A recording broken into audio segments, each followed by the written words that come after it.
एक जंगल में एक तालाब था। उस तालाब में बहुत से जीव रहते थे। वही तालाब के पास एक वृद्ध बगुला भी रहता था, जो कि बहुत बूढ़ा होने के कारण मछलियों का शिकार करने में असमर्थ हो गया था और अक्सर उसे भूखा ही रहना पड़ता था।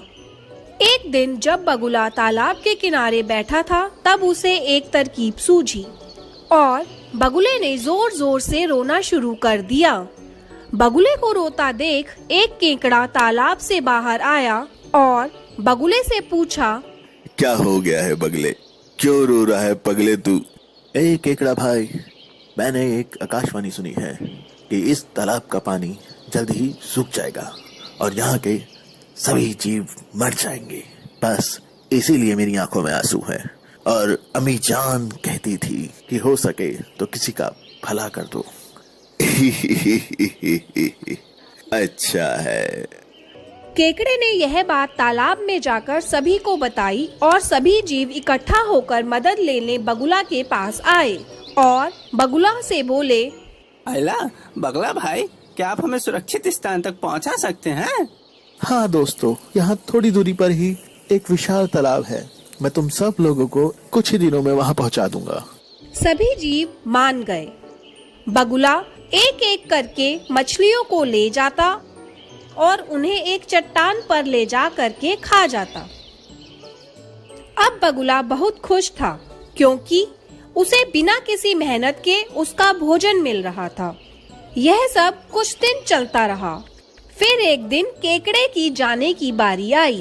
केकड़ा बगुले की पीठ पर बैठ गया और बगुला भी उड़ चला। कुछ दूरी पर केकड़े ने बगुले से पूछा, क्यों बगुले, खुश तो है ना मछलियाँ वहाँ? तू ले जा रहा है मुझे जहाँ। बगुला सोचने लगा कि अब इसे सब सच बता ही देता हूँ, क्योंकि इसे भी अब मैं खाने ही वाला हूँ। नहीं बच्चे, मैंने तो झूठ कहा था। ऐसा तो कोई तालाब है ही नहीं। और हाँ, जो मछलियाँ मैं ले गया था वो सारी मछलियाँ मेरे पेट में खुश हैं और अब तू भी वहीं जाने वाला है। केकड़े ने सोचा, यदि यह दुष्ट बगुला जीवित रहा तो उसका और तालाब के सभी जीवों का जीवन संकट में आ जाएगा। यह सोचकर केकड़े ने अपने तेज पंजे बगुले की गर्दन में गाड़ दिए। ये तूने अच्छा नहीं किया बगुले, अब मरेगा बगुला। बगुला धरती पर जा गिरा और मर गया। बहुत फड़फड़ा रहा था, जान बचाएगा सबकी। केकड़े ने यह सारी बात वापस तालाब पर जाकर सभी जीवों को बताई। सभी जीवों ने समझदार केकड़े की प्रशंसा की और उसका धन्यवाद किया।